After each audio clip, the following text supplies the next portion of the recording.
Le mariage de la princesse Stéphanie fut un cauchemar qui se termina de manière inimaginable. Son mari et sa maîtresse furent retrouvés morts dans un pavillon de chasse impérial. Cela semblait être un pacte de mort tordu, mais la lettre qu'il laissa à Stéphanie était la partie la plus troublante de toutes. La princesse Stéphanie de Belgique n'était pas une royale ordinaire. Après une enfance brutale, elle épousa un mari monstrueux, dont les sautes d'humeur fatalistes brisèrent pas ses espoirs de devenir impératrice. Lorsqu'elle finit par tracer sa propre voie, ses actions créèrent une fracture irréparable dans sa famille et ébranlèrent les fondations mêmes de la maison de Saxe-Cobourg et Gotha. La princesse Stéphanie vint au monde avec une cuillère d'argent dans la bouche et un gâteau de poudre dans son berceau. Ses parents, le duc et la duchesse de Brabant, formaient un couple mal assorti, dont le mariage malheureux préfigurait sa propre union tragique. Du moins, elle avait les apparences du bonheur. Stéphanie n'avait guère besoin d'un mari pour être traitée comme une impératrice. Née le 21 mai 1864 au palais de Lecken, ses premiers jours furent empreints d'une opulence digne d'une impératrice. Après un baptême d'urgence le jour de sa naissance, elle eut droit à une seconde cérémonie somptueuse un mois plus tard. L'événement dura 1 heure entière et se termina par un gala de 60 invités. Elle était bien plus proche du trône qu'elle ne le réalisait. En 1865, peu après sa naissance, Stéphanie fit un pas de plus vers le pouvoir ultime lorsque son grand-père, le roi Léopold Ier, décéda. Sa famille ne serait plus jamais la même. Son père monta sur le trône sous le nom de Léopold II, tandis que son frère aîné bien-aimé devint l'héritier. Mais quelques années plus tard, un tragique accident plongea leur monde dans une spirale. À peine 3 ans après la perte de son grand-père, la famille de Stéphanie fut à nouveau frappée par la tragédie. Cette fois, son frère aîné, Léopold, tomba dans un étang. Bien qu'il ne se soit pas noyé, il n'en sortit pas indemne. Pendant des mois, Léopold souffrit d'une pneumonie, succombant finalement à cette maladie terrifiante. Le monde de Stéphanie ne serait plus jamais le même. Bien que Stéphanie n'ait eu que 4 ans à l'époque, elle ressentit la perte de son frère aîné de manière particulièrement aiguë. Le premier événement qui s'est profondément gravé dans ma mémoire, écrivit-elle plus tard dans ses mémoires, fut la mort de ce frère bien-aimé. Ses parents ne se remirent jamais non plus de cette perte, et ils allaient bientôt perdre bien davantage. En 1871, alors que le typhus balayait Bruxelles, Stéphanie tomba gravement malade. Ses parents, craignant de perdre un autre enfant, restèrent à ses côtés pendant des semaines. Alors que sa vie ne tenait qu'à un fil et que l'avenir de la maison de Saxe-Cobourg et Gotha était en jeu, même la nourrice royale pleurait ouvertement. Sans l'intervention d'une figure mystérieuse, Stéphanie aurait rejoint son frère dans l'au-delà. Alors que Stéphanie et sa famille se résignaient à son sort tragique, un médecin de province apparut avec un remède non conventionnel. Des bains froids. Contre toute attente, cela fonctionna. La fièvre de Stéphanie finit par tomber, et en octobre 1871, elle était en voie de guérison. Elle survécut à la maladie, mais le mariage de ses parents était condamné. Même enfant, Stéphanie pouvait voir les failles dans le mariage de ses parents. Elle réfléchit plus tard. Ils ne se comprenaient néant pas. Il choisit l'indifférence, l'infidélité. Elle dut accepter la résignation, la solitude et la douleur. Après la mort de son frère, son père, le roi Léopold II, abandonna presque complètement ses enfants survivants. Obsédé par la richesse et l'empire, il consacra son énergie à l'exploitation brutale du Congo et s'entoura d'une parade incessante de maîtresses. Ses sujets le surnommaient le roi des Belges et des beautés. Stéphanie, quant à elle, se réfugia dans ses livres. En 1874, à l'âge de 10 ans, Stéphanie mit de côté ses poupées et se prépara à ses devoirs royaux. À partir de ce moment, écrivit-elle, les livres et les cahiers remplaceraient mes jouets. Le programme royal de Stéphanie semblait impressionnant. Langue, histoire, mathématiques, équitation, mais en pratique, il manquait de profondeur. Ses professeurs se concentraient davantage sur les arts décoratifs et la broderie que sur un véritable développement intellectuel. Malheureusement, son éducation ne la prépara qu'à devenir une épouse. Dommage qu'elle ait épousé un monstre. Malgré son ascendance royale, la vie de Stéphanie derrière les murs du palais était loin d'être dorée. Nous nous levions tôt le matin, en été à 5 heures, en hiver à 6 heures, se souvenait-elle. Même pendant sa toilette matinale, sa gouvernante exigeait un silence complet. Un faux pas, et l'intendante était prête à la discipliner. Pour une princesse, elle vivait comme une prisonnière dans une cage dorée. Alors que la plupart de ses pairs royaux se prélassaient près de feux chaleureux dans de grands châteaux, Stéphanie frissonnait dans le froid. Ses gardiens l'obligeaient à porter des robes simples nouées d'une ceinture et insistaient pour qu'elle vive avec les fenêtres ouvertes toute l'année, même en plein hiver. Croyez-le ou non, le palais glacial était chaleureux, comparé à l'amour de son père. Malgré leur statut royal, Stéphanie et sa sœur Louise devaient nettoyer leur propre chambre et rester silencieuses pendant les repas. Même les repas familiaux étaient des affaires glaciales. Lorsque son père entrait dans la pièce pour le petit déjeuner, Stéphanie devait se lever pour le saluer et lui baiser la main. En retour, il ne lui donnait qu'une tape sur la tête. Pas de baiser, pas de mots, pas d'amour. Cependant, cela était plus qu'elle ne recevait de sa gouvernante. Même en tant que princesse, Stéphanie n'avait aucun privilège royal. Lorsqu'elle se comportait mal, les conséquences étaient sévères. Ses gardiens la faisaient s'agenouiller sur des poids secs ou l'enfermaient dans une chambre obscure entre deux portes. Son seul réconfort venait de leur nourrice au grand cœur, Tony, dont la tendresse brillait comme une chandelle dans l'obscurité. Mais quelqu'un allait bientôt entrer dans sa vie et éteindre même cette petite lueur. En hiver 1878, une visiteuse fidèle vint à Bruxelles, l'impératrice Élisabeth d'Autriche, et les parents de Stéphanie y virent une opportunité parfaite. Avec des noces en tête, ils présentèrent Stéphanie, âgée de 14 ans, à l'impératrice des Habsbourg, dont le fils, le prince héritier Rodolphe, était encore célibataire. Bientôt, la rumeur royale s'emballa. Sur le papier, c'était le mariage parfait. Avec ses noces imminentes avec un homme qu'elle n'avait jamais rencontré, la gouvernante de Stéphanie pensa qu'il valait mieux lui donner un aperçu de ce à quoi elle pouvait s'attendre. Lors d'une leçon de littérature, l'intendante sortit un magazine et montra à la jeune Stéphanie une gravure du prince héritier vêtu de ses habits de chasse. Cela était censé être une leçon sur la majesté des Habsbourg. Au lieu de cela, c'était un rappel de l'immense responsabilité qu'elle allait assumer. Stéphanie était peut-être excitée à l'idée d'épouser le prince héritier Rodolphe, mais ce sentiment n'était pas réciproque. Lorsque Rodolphe rencontra Stéphanie, âgée de 15 ans, pour la première fois en mars 1880, il la qualifia de jolie, bonne, intelligente. Mais derrière ces flatteries se cachait une dure vérité.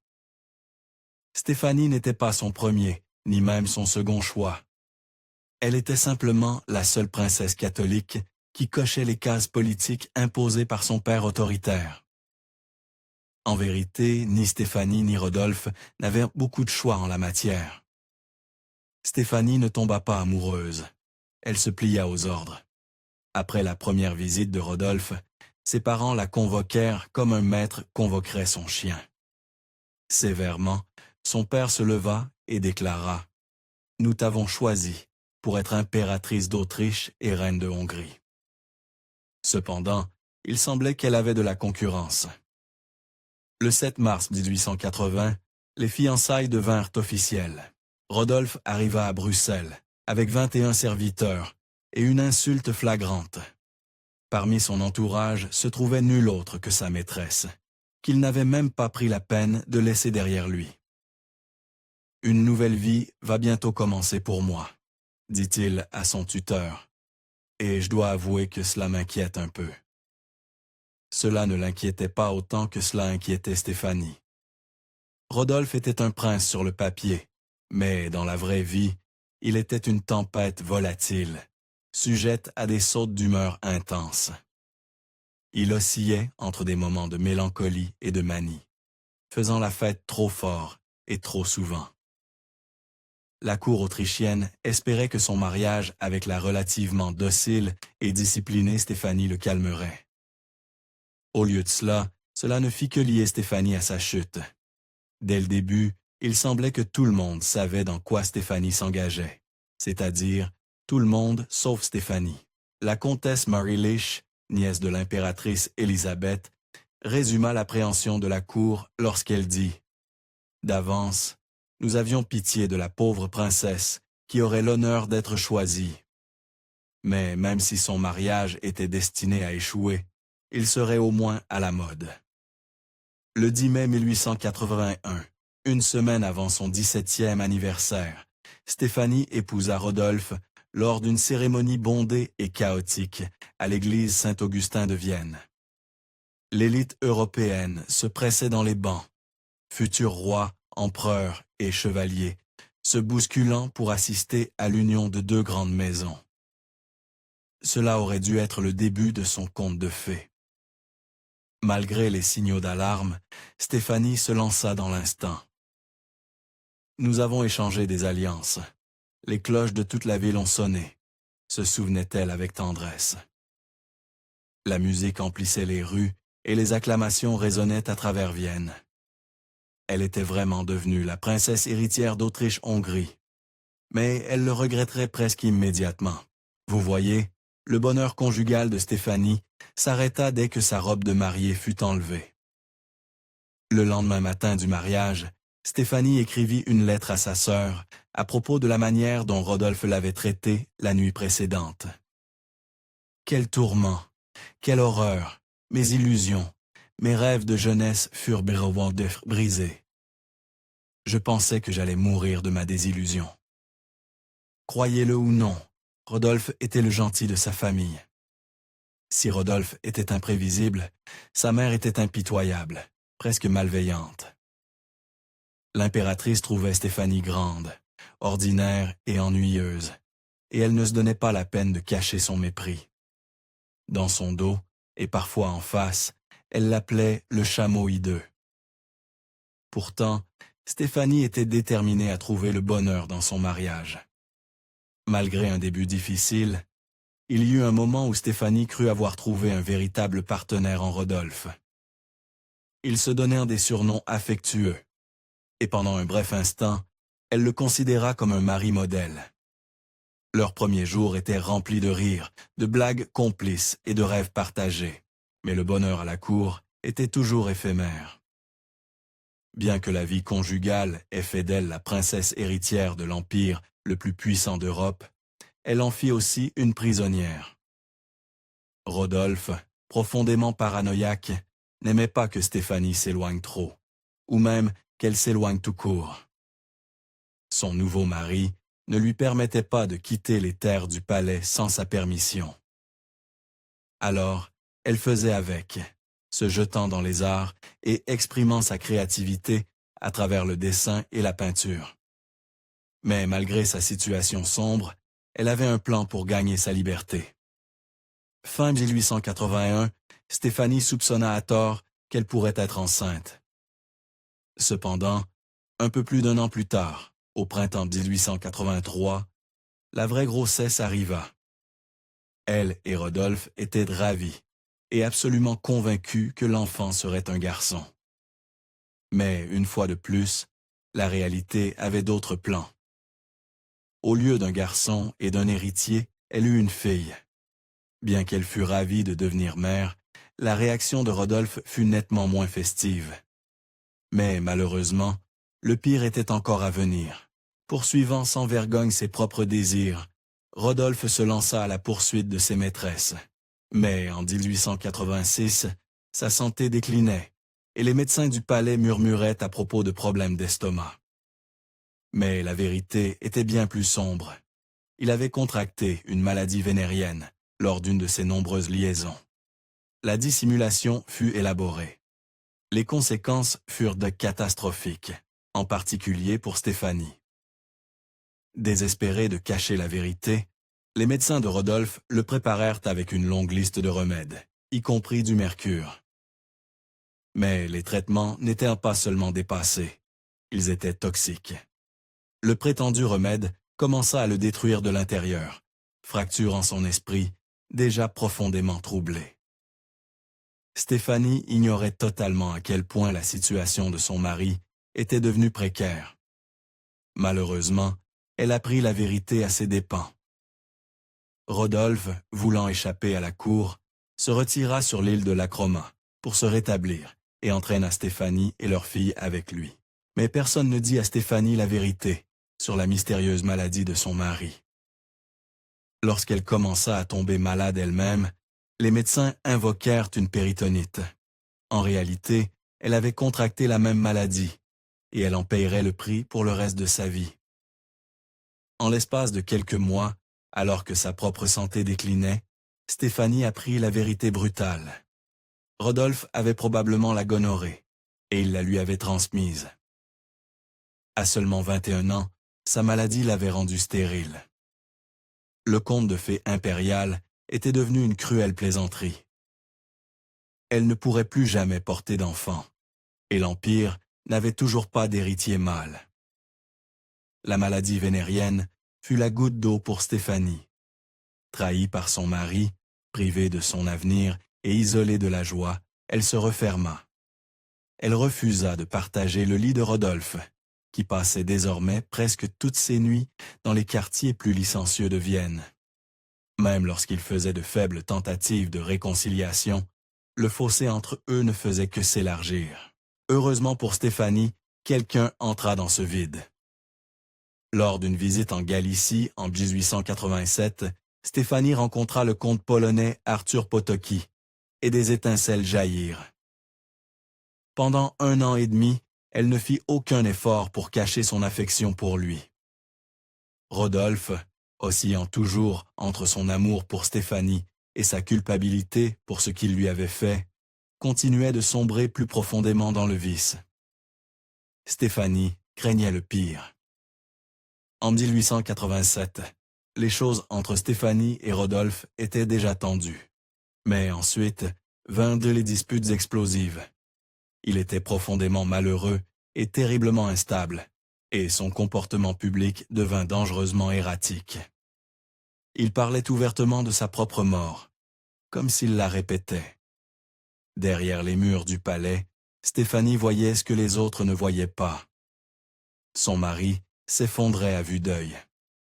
En octobre 1888, terrifiée par la spirale descendante de Rodolphe, Stéphanie alla voir son beau-père, l'empereur François-Joseph, pour demander de l'aide.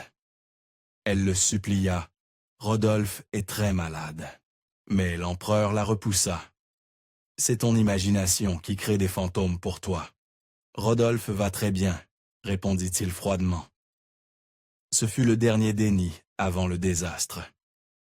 En avril 1888, Rodolphe avait entamé une liaison avec la baronne Marie Vetsera, âgée de 17 ans.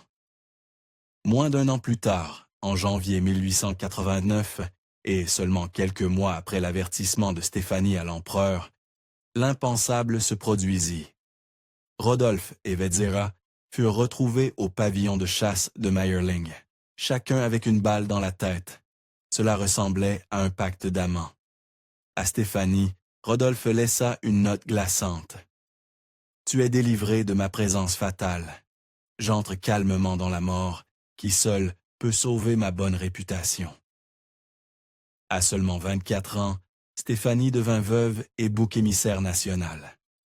Accablée de chagrin et étouffant à Vienne, Stéphanie supplia de retourner en Belgique pour se remettre de la nouvelle dévastatrice. Cependant, ni l'empereur François-Joseph, ni son père, le roi Léopold II, ne lui accordèrent la permission. Au lieu de cela, ils la forcèrent à rester en Autriche en tant que princesse héritière en deuil, discrètement humiliée et lentement effacée. Pourtant, il y avait une lueur d'espoir dans sa vie. Même après Mayerling, Stéphanie avait une ancre, le comte Arthur Potocki.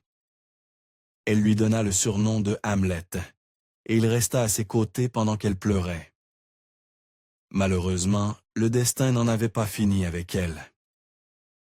En 1890, à peine un an après avoir perdu Rodolphe et son espoir de devenir impératrice, Potocki fut diagnostiquée d'un cancer. Au lieu de lui donner le temps de faire son deuil, son père et son beau-père voulaient qu'elle se remarie, et vite. Au début, ils avaient des vues sur l'archiduc François Ferdinand. Mais Stéphanie avait sa propre idée, un comte hongrois nommé Elmer. Il y avait juste un problème, ou trois. Il était protestant, à peine plus âgé qu'elle, et d'un rang bien inférieur. Néanmoins, son cœur était décidé. Étant donné le statut inférieur d'Elmer, Stéphanie savait que son père n'approuverait pas le mariage. Alors, elle écrivit à la reine Victoria pour obtenir son soutien, espérant que la grand-mère de l'Europe pourrait infléchir la volonté de son père en sa faveur. Mais elle se trompait lourdement. Lorsque le roi belge reçut la lettre de la reine Victoria, il fut furieux. Il refusa catégoriquement de donner son consentement à Stéphanie, malgré l'encouragement de la reine. Le consentement, cependant, était la moindre des choses qu'il lui refusa. Furieux de son insistance à épouser Elmer, la famille belge de Stéphanie coupa complètement les ponts avec elle. Son père interdit même à la sœur de Stéphanie, Clémentine, de lui écrire. Léopold II n'en avait pas fini avec sa fille. Sans l'intervention de son beau-père, son propre père lui aurait retiré ses titres et son allocation. Mais le mal était déjà fait. Le 20 mars 1900, au château de Miramar, Stéphanie défia son père, sa mère et ses beaux-parents impériaux. Après 11 longues années de veuvage et de deuil, elle épousa Elmer. Mais son amour lui coûta tout. Après son second mariage, Stéphanie perdit ses titres impériaux, tandis que sa fille restait à Vienne. Au moins, elle avait le soutien du public. Alors que sa famille fulminait contre sa défiance, le public observait avec admiration et applaudissait sa décision audacieuse. En 1902, Stéphanie était à Londres lorsqu'elle apprit le décès de sa mère. Le cœur brisé, elle se précipita à Spa pour rendre hommage, mais elle n'en eut jamais l'occasion. Le roi Léopold II, toujours furieux de son mariage morganatique, ne lui permit pas d'assister aux funérailles. En deuil et humiliée, elle retourna à Londres, sans pouvoir dire un dernier adieu. Son père n'en avait pas fini avec elle. 2 jours avant que le roi Léopold II ne décède en 1909, il refusa de voir Stéphanie une dernière fois. Mais le sel dans sa blessure émotionnelle vint après l'enterrement de son père. Une fois qu'il fut sous terre, elle découvrit l'ampleur de sa trahison. Il avait laissé la majeure partie de sa fortune à sa maîtresse. Le reste, il l'avait caché dans des sociétés écrans pour le soustraire à Stéphanie et à ses sœurs. Cette dernière insulte, elle ne la toléra pas. Même l'État belge eut pitié de Stéphanie et offrit à elle et à ses sœurs un dédommagement, 2 millions de francs chacune. Au début, Stéphanie accepta, puis elle changea d'avis. Ce qui suivit fut un cirque juridique qui dura des années, opposant Stéphanie à l'État belge et à quiconque se dressait entre elle et son droit de naissance. Finalement, Stéphanie remporta la bataille, repartant avec 5 millions de francs. Elle n'était peut-être pas devenue impératrice, mais avec l'héritage de son père, elle pouvait certainement vivre comme telle.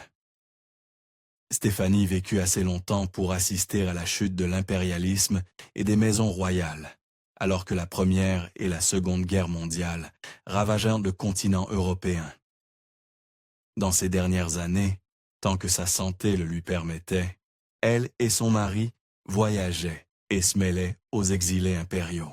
En avril 1945, alors que l'armée rouge envahissait la Hongrie, le conflit assombrit le seuil de Stéphanie. Mais ses jours d'ingérence dans les affaires impériales étaient terminés. Elle et son mari fuirent de leur manoir pour trouver la sécurité. Quelques mois après avoir enfin trouvé la paix, le 23 août, Stéphanie s'éteignit, succombant à un AVC à l'âge de 81 ans. Elle ne devint jamais impératrice, mais elle devint indépendante à la fin.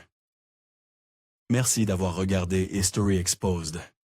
Si vous aimez découvrir les meilleures histoires de l'histoire, cliquez sur « J'aime » et abonnez-vous pour continuer à explorer avec nous. N'oubliez pas de visiter notre page principale, Faftat, pour découvrir d'autres faits incroyables sur tout.